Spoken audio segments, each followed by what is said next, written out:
M'agradava molt aquesta cançó, em feia sentir feliç, reia moltíssim i sempre em feia riure. Però em vaig trobar com si tal cosa la cançó original. Això no m'ho esperava. Així que li vaig voler comentar. Al seu perfil de YouTube li vaig deixar un missatge, però així de bon rotllet, en pla, mira el que he trobat. Moltes gràcies per mostrar-m'ho, la veritat em mola molt.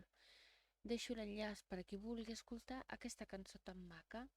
I al final me'n vaig adonar que havien esborrat el missatge.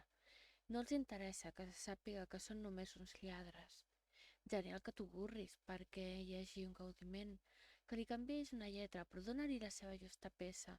No fiquis un parell d'arranjaments ni desviïs la cara a una banda per així fer que no et tombin i continuar cobrant del que la gent no sap. Almenys deixa la font perquè se sàpiga que no és original, perquè és una puta còpia, TT. T'has caigut del podi de manera brutal. Va començar amb que m'esborressis, això a tots toca els collons, i que a sobre siguis un copiota, un lladre amb les seves pendejades. No crec que et toquin, segur que et deixen la cançó, però crec que ets un part i un lladre a cançons. El millor és que he descobert qui és aquí el fals i em vaig trobar un bon cantant, a qui investigaré.